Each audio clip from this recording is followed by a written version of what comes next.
I am the founder of LevelUp Score, and you are live with me on Tuesday's Top Tips. Thank you for being with me today. I'm really excited about this topic. The topic that I have for you today is the credit industry has a trust problem, and here is how we fix it. So I'm going to show you why we have a trust problem, but I also want to give you some tangible things that you can use to fix this problem for our industry. All right, so again, the title of this is The Credit Industry Has a Trust Problem, and here's how we're going to fix it. Again, my name is Alicia, LevelUp Scores founder, and I'm excited to have you here on Tuesday's Top Tips. So again, welcome. Welcome to Tuesday's Top Tips. Today is not a hype live. It's not a motivational live presentation. It's a training. Okay. And that's what I like to try to present to you here on Tuesday's Top Tips. If you stay with me, you're going to walk away with something you can immediately use in your business to change how clients see you and how partners respond to you. And this is really important. I always like to give tangible things that you can walk away with on each of my lives. Let's jump into it. So, the last week I had the Tuesday Top Tips and I talked about how to partner with the mortgage industry. So, and then I did a live on it where I kind of deep dived into that material and how you can work with mortgage professionals, how you can partner with them. And the idea is that you become a business partner, right? And that's the most important thing. And so, a lot of you, that really landed with you. That was really important for you. And what that revealed to me was that it's important for all of us, right? And so you guys are working with mortgage professionals, so you really want to know, how do I really partner with them? And I was really excited to know that that landed with so many people. I got a lot of DMs. I got a lot of emails. There was quite a few people on the live on Friday, even though it was short notice. And then I had a lot of people say, hey, I missed it, or hey, why did you do such a short notice? And I wasn't able to be there and mark that on my calendar. So apologize for that. But sometimes when I want to bring something that I think will be very valuable to me, to you, I kind of jump into it without a lot of notice. But I want to kind of expand on that today, because as we're looking at that, it's not that we have a problem with the mortgage industry, right? So this is a widespread problem in terms of it's a much bigger issue for the credit industry. We're not seen as professionals or partners with those entities that are helping our clients get to their goal. And so that's what I want to uncover today. But this is a real credit industry has a trust problem issue. Okay. And so I'll dive into that. So the big why trust is broken. So trust is not broken because credit professionals are dishonest. Not in general, right? There's a lot of honest credit professionals out there. I know a lot of you, right? There are a lot of us out there. We truly are in this business to help people. So I don't think trust is broken necessarily for that. And I don't think trust is broken because credit repair doesn't work. Because obviously it works or we wouldn't have a job, right? People wouldn't be seeking out credit repair if it didn't work. But trust is broken because clients and partners don't understand why they're being told to do what they're told to do. And so this is where I think the gap happens. And I think it comes from two things. One is we're not connecting the goal to the things that we're doing, right? And so that's one. But the other thing is sometimes I think us as credit professionals, we don't actually understand where they're at and what the goal is and how to connect them, right? And so we have this misunderstanding that raising the credit score or getting deletions is the answer. And trust me, I know this to be true because I see your social media accounts. Raised 100 points, deleted, 14 deletions, this, that, whatever it is. And don't get me wrong, all of that's good stuff, because if we can delete things and raise credit scores, it puts us all in a better position and opens up opportunities that a person otherwise wouldn't have. But if we're not connecting that to their goal, then having a high credit score might not be the solution. So if you've ever been to any of my demo calls that I do twice a week, you will know that I show an action plan of a consumer that has a credit score of 750 across the board. By all accounts, no negative items, nothing like that. But by all accounts, you would look at him and you would say, hey, no negatives, right? Great. We don't have to delete anything. There's nothing to delete. Credit score 750 should be great to go. But the person's goal was to buy a home, and the person's goal was to get a conventional loan. And that's where our help came in, right? It wasn't about deletions. It wasn't about raising his credit score. It was about getting him to his goal. That's where we missed things in the credit industry. And that's why there's trust broken in the credit industry. Not necessarily because there's dishonesty. Yes, there is dishonesty. Not because credit repair doesn't work. We know credit repair works, right? We know when it doesn't work too, right? And when we're not connecting credit repair to a goal, Oftentimes the client goes through our process, everything looks great. For instance, let's say my client came to me, got all the negatives off, his score is 750, and he goes to a mortgage lender to get a conventional loan and they say he can't get one. That broke the trust because I wasn't aligned with what his goal really was to help him get to that goal. I hope that makes sense. So trust is built really when people understand the reasoning behind the recommendations we give them. So professionals don't just give out instructions. Professionals explain the cause and effect. Professionals look at where they're at and how to bridge that gap to get them where they're going. Not how many points they can improve, not how many things they can get removed. And so I want to be really clear. So if you think about it, let's be honest. How many times do clients hear things like, "Hey, let's wait for the next 30 days." Okay, without an explanation of why we're waiting. So think about that in the client's perspective. If they haven't built that trust because they don't actually know why you're doing the things that you're doing, and you say, let's wait to see what happens in the next 30 days. What they hear is, pay me for another 30 days, right? If you say to them, hey, I need you to get this credit card, and we don't have any explanation of the cause and effect of the credit card, then they see this affiliate link and they assume, oh, it's in the credit repair's interest, professional's interest, for me to get this credit card because they're going to make money off of it. So they're not equating it to building trust and knowing that you actually are giving them instructions to help them get to their goal, right? So we're going to talk about how we can change that. But, when advice feels arbitrary to a consumer, it feels unsafe, right? So if you're in a situation where you're working with credit professionals and they're not doing the things that you say, hey, we need to do these things, I recommend that you go back to, have you built trust? Have you aligned them with the professional that's going to help them achieve that goal? So if it's a mortgage, like we talked about last week, we would align with the loan officer who's going to do the loan for that particular client, right? What do they need? What are the most important things?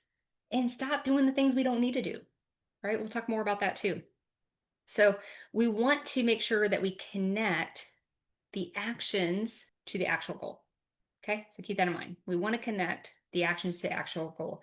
This is going to build trust, and it's something we really, really need for our clients. So trust is built when people understand the reasoning behind the recommendations. Again, professionals don't just give instructions. Professionals explain that cause and effect. So mark that down.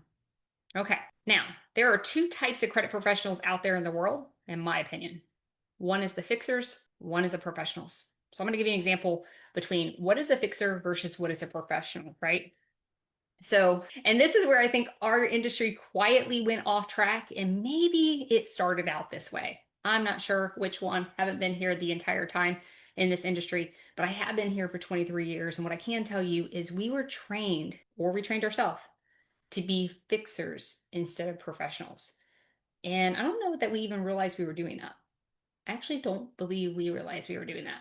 We thought if we fix, they get their goal. We thought if we delete, they get their goal. We thought that if they get their credit score up, they get their goal, right?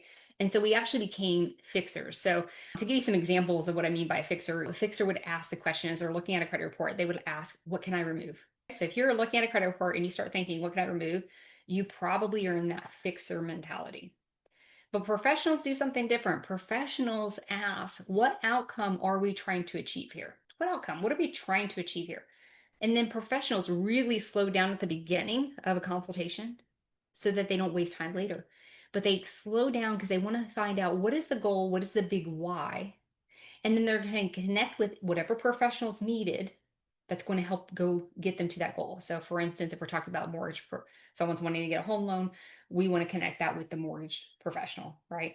If someone's looking for business PG funding, we want to connect that with the business funder, right? So we know what are the things, we're all together on this. It's a team. We know what needs to happen, right? And by doing that, we can actually save a lot of time. How many of you guys are out there getting clients who are trying to buy a home and you're the fixer? Whether you remember, you know it or not, if you think about, if you're asking yourself, what can I remove? How can I get this score improved? You're the fixer. How many of you are out there just disputing every negative item that is on the credit report, right? Finding an error to dispute, or maybe you're not even finding an error to dispute. You're trying to figure out a way to get it off the credit report. That would be considered a fixer. Because oftentimes, if you were to have that alignment with, let's say, the mortgage loan officer, if that's your client's a home buyer, if we were to align with that mortgage loan officer, we might find out that half the things that are on the credit report that are negative, the loan officer doesn't even care about. We can skip those and we can find the important things to work on, thus helping our client reach their goal, building trust, and actually having a happier client relationship, but also building that trust and relationship with the referral partner because we're giving them that deal that they referred over to us to make happen, right? And so this is really important, but you think slowing down in the beginning is going to cause you to have more work, but it's actually the opposite. And on the Friday Live, we talked a lot about that. And I think people are like, whoa, so I don't have to dispute every month. No, you don't. Maybe even you don't have to dispute at all. That's a very realistic option for a lot of people trying to buy a home, right? And so kind of consider that.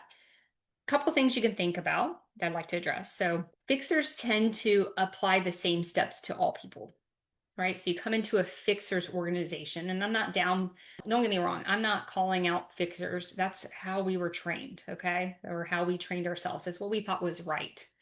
But if we're a fixer, a lot of times people come through our process and they go through the same steps, right? They might get the same generic advice moving down the line, even though it doesn't necessarily apply to the person. For instance, fixers have a system, the client comes in, we analyze the credit report for all errors, we dispute all errors, we wait 30 days, find the results, dispute again, round one, round two, round three, round four, round five. So I had someone on the live ask me about that. Well, when do you send out round two? Maybe you don't even send out round one. We don't have a sequence that there has to be a round one, round two, round three. If we are aligning with the business professionals, going to help them take them to their goal. I know it's different, but that is our job. And the reason why trust has been hurt in our industry is that's where we didn't go there.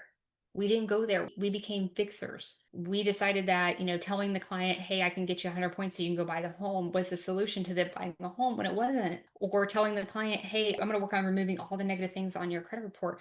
So then clients, we've created a culture to our own demise of clients thinking that our job is to remove everything. Right? We can't. I don't know how many emails I get like, hey, Allie, I heard you're a dispute expert. Can you give me an idea on how to take care of this negative that's on the credit report? And those of you who know me and have sent me emails like that, you probably know my first question to you is this important? Number one.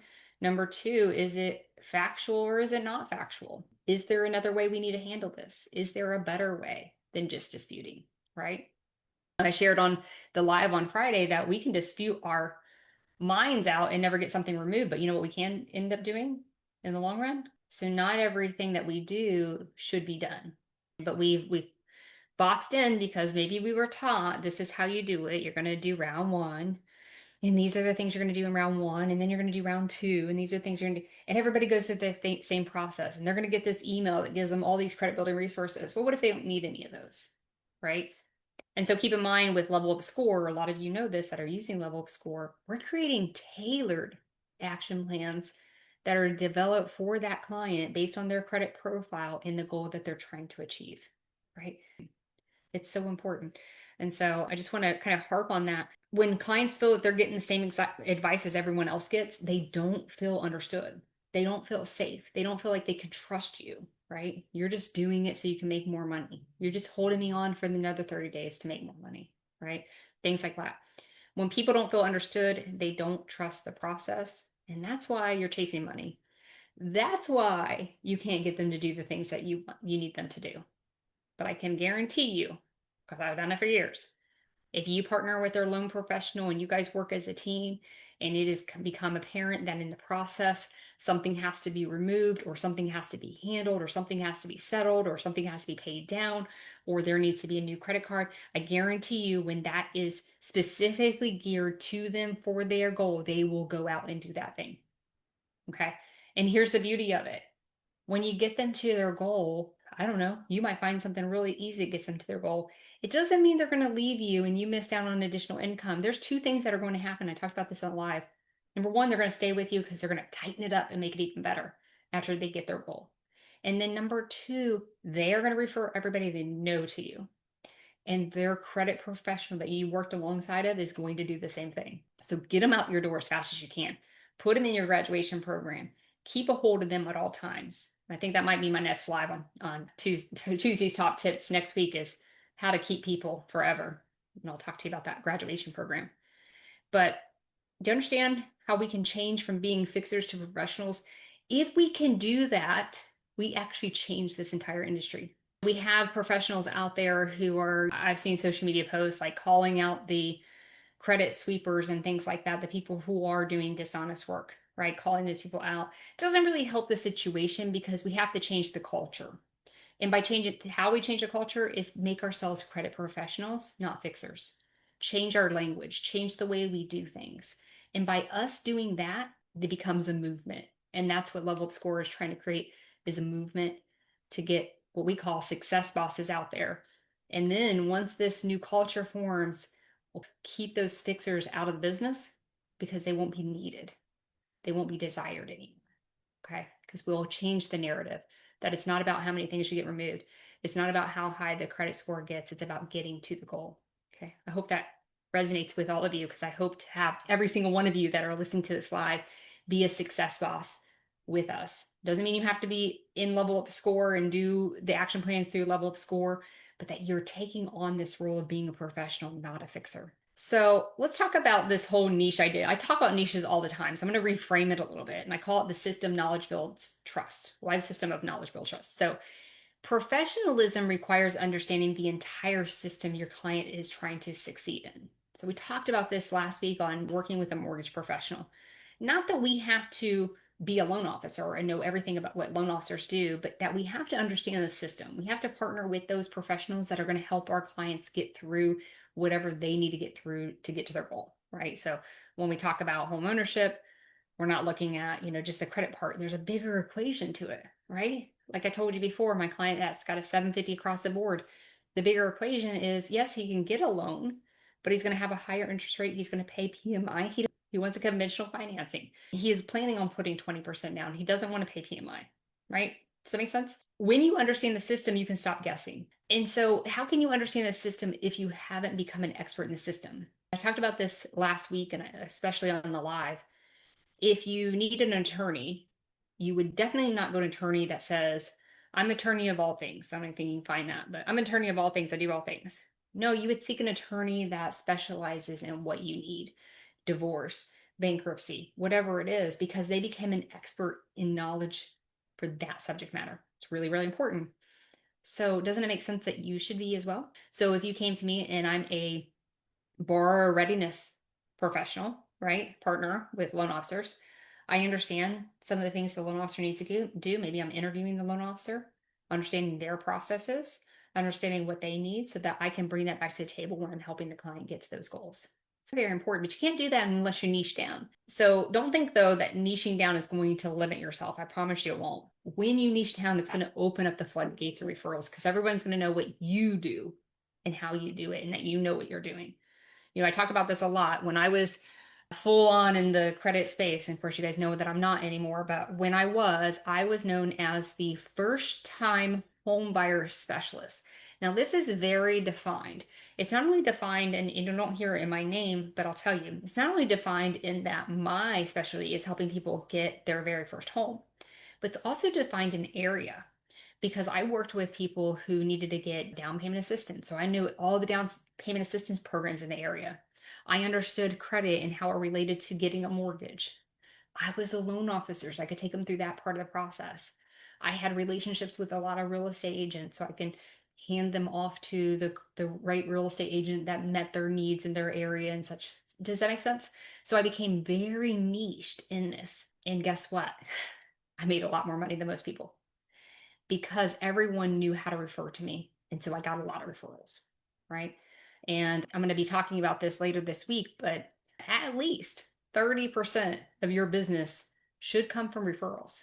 I'll talk about why next, sometime probably this week, but 30% should come from referrals. So how do you do that? And so a big part is niching down. Let people know who you are and how you serve and what your expertise is, right? So think about it this way. If, we have a bankruptcy attorney, we know that's a bankruptcy attorney. We know we can refer anyone who's thinking about doing a bankruptcy to a bankruptcy attorney, right? Does that make sense? And so not only do they get all of these leads, but they get the right leads that they can help the best. Okay. So I hope that resonates with you as well. So let's think about this. Going back to this home ownership. If a client's goal is home ownership, Obviously, we said credit's not the only part, it's only a small part of this whole bigger equation. Some things that you might consider that you might want to understand is debt structure. How do we structure debt? Timelines, underwriting rules, documentation that's needed. When you understand the system, again, you stop guessing. Professionals don't rely on hope, they rely on understanding, right? And this applies everywhere. So, business funding, debt management, working alongside a financial advisor, long term planning, right? You don't niche to limit yourself. You study the system so you can guide clients through correctly to their goal. Okay. So let's make this practical. Let's do some real life applications across different client types. So let's look at a mortgage client. I talk a lot about that just because that's the space that I was a professional in. So a fixer would take a credit report for a mortgage client that they have that's trying to buy a home and say, let's clean this up and raise your score, right? A professional says, here's what underwriting is going to evaluate. Here's what matters right now, and here's what we need to do, and here's what we do not need to touch because it could hurt you. Do you see the difference? And the reason the professional can say all this is because they have a good understanding of the other part of the process, not just about credit, right? We talked about that. So let's look at a business funding client. A fixer focuses on removing negatives. A professional understands utilization, reporting cycles, cash flow, and lender risk. All right, does that make sense? So what about a debt management or financial advisor client? A fixer gives advice, pay this down or don't use this credit card. A professional builds a plan around behavior, sustainability, and real life, not theory. So the difference between a fixer and a professional might say, hey, I see you're maxing out your credit cards. We have a large debt load. Let's uncover what's happening there. How do we change that? Maybe we talk about giving them advice on how to pay down things. Like we're going to do a debt snowball, or training that I'll do later is something better than a debt snowball. What you can really do to help your clients really fast. That's better than a debt snowball. But you might be giving those types of advice and helping put a plan together. Maybe they need a spending plan. Maybe they need a budget, right? Whatever that might look like. Okay. So those are just kind of some examples of how we can look at a fixer versus a professional across different types of people. Okay, I love this part because I had actually had someone ask me this question the other day. They said, hey, Allie, what's the difference between LevelUp Score and a score simulator? And this is really important because mortgage loan officers have a resource that is a score simulator, creates action plans that are based on simulators, and they actually don't work very well. And the why I say that is general advice tends to fail people. So we think about general advice protects us, but specific plans protect them. General advice is vague enough that if it doesn't work, it's not our fault, right? Specific plans require accountability, but it also creates confidence. So specific plans say, hey, I am teaming up with your goal and you, and where you're to create a plan that meets your needs to help you get your goal, right? And so it continues to build that trust. So it's very important that you understand the difference between giving general advice, right? So if you have a process and everybody gets a dispute of all negatives on their credit report and everybody goes through a process of getting this document from you of credit building resources and blah, you're giving general advice and it's probably going to fail the client more times than not, right? Will you have success with clients getting to their home loans because you did it this generalized advice or a system that everybody goes through? Yes, I'm not saying that can't happen. I'm just saying you can be better. You can be a professional. You can change the language in this industry and really become a true professional in this industry. And that's what I'm hoping that you'll do. So let's see. When a client understands why they're doing something, how it connects to their goal, and what happens next, they actually relax. And when you see a client relax, you've built trust. When they're anxious and asking you a lot of questions, you have not built trust. So you'll kind of know just by their reaction to different things, have you built trust? General advice does not build trust. Specific advice to them does. So I always like to give you guys some net tangible things that you can do today in your business. And this is my takeaway. Number one, stop leading with credit reports. Stop analyzing credit report and showing all the errors, but start with every conversation being about their goal, but not just that surface level goal. I want to buy a house or I need capital for my business, but what's the big why behind that? That's going to be very helpful throughout the process that you're working with them to understand that big why. For instance, my client that has a 750 score, and I could have led with a credit report. Oh yeah, you don't have any errors on your credit report, blah, blah, blah. But I started with the conversation of the goal. And he said, hey, Allie, I went through Dave Ramsey's program, closed out all my credit cards. I got 750 credit score across the board, but trying to get a conventional loan, and I understand I can't get one with these scores and this credit profile. And here's why I want a conventional loan. I want to be able to put 20% down. I want to get a lower interest rate. I want to buy a fix and flip. So I don't want to have to go through the issues of like government loans, that kind of thing. I don't want to have to pay mortgage insurance, right? The list went on when I had this conversation with him. And so because of that, I was able to work with him better, right? Know exactly what I need to do. And then number two, learn the system behind the goal. You don't need to do the other professional's job. I'm not saying go out and get your license to be a loan officer or work with, as a business funder or those kind of things. What I'm saying is understand their role, understand what they need from you, partner with them. So you need to understand how your role fits into the outcome. What is your job? What is their job? How can they help you with your job and vice versa? This is what you should be doing. How can you do that? If you were going to start today, the first thing I would recommend that you do is call up your loan officers or whoever your referral source is, whoever the professional is on the other side, your business funders, your financial advisors, whoever you're working with, get them on the phone and interview them. Talk to them, but also do it on a consistent basis every time they send you a referral, right? Let them know, hey, when you send that referral over, let me know what's the most important thing. You don't have to necessarily have a conversation with them, but it should be some kind of communication where everybody's in line with what is the most important thing to help get to this goal, right? And as you partner, you can work together and say, hey, I understand the medical collections aren't a big deal, but they're really hurting the client's credit score. This is what we can do with this. This is going to raise the score so you can go get the loan. Right? Does that make sense? So this is where you guys can partner and feed off each other, your knowledge versus their knowledge, and put it together to get the client to the goal as fast as possible. And then number three, explain the why before the what. Before you tell the client to do anything, explain why it matters to their goal, right? Make sure it matches with the goal and what needs to happen. This is really going to build that trust. And this one thing that you can change will alone dramatically increase your trust. So I recommend you starting this today. Like I said, I love to give some net tangible things that you can do. Now, I want to introduce LevelUp Score because a lot of you are using LevelUp Score. Some of you are not. This is new to you. So I wanted you to know why LevelUp Score exists. It is not there for automated disputes. It's not to hand out generic advice, but to give credit professionals like you, people who truly want to be credit professionals and not just fixers. Matter of fact, if you are a fixer and you use LevelUp Score, you already raise your bar to being a credit professional. But it gives credit professionals the infrastructure to build those goal-driven plans, client-specific strategies, and clear accountability on all sides, right? So it allows you to operate like a professional consistently, right? And all parties can see this. All parties can be a team in this, right? It's not just you doing everything. It actually is helping everybody work together, and everybody knows their role and what part they're required to do. Okay. Now I'll leave you with this. When you operate this way, something changes. Clients trust you. Partners rely on you. Capital letters, RELY. Partners rely on you, and referrals happen naturally.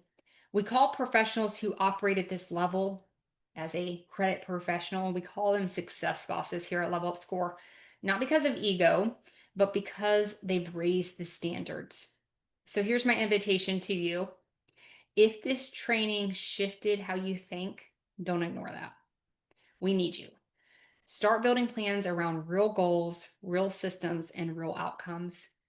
And if you want an infrastructure that supports that standard, the new standard that you want to uphold or the standard you already have, and you just want to raise that bar, get inside LevelUp Score and build with us. And when I say build with us, I truly mean build with us. We had a couple of new people on LevelUp Score just this week that said, hey, you know what? If you did this, it would help my job so much better working with loan officers or whoever. These specifically were loan officers. And we did it. We are going to build this together. So please build with us. We are here. We are not here to be louder than anybody else in the industry. That is not our goal. We're here to raise it. So jump in, be a success boss with us. Help us raise the bar and build that trust back in the credit industry. Thank you so much. Thank you for having me. Thank you for watching this live. I appreciate you. And I'll see you next Tuesday for Tuesday's top tips. And just maybe we'll talk about how do we keep clients forever. See you soon.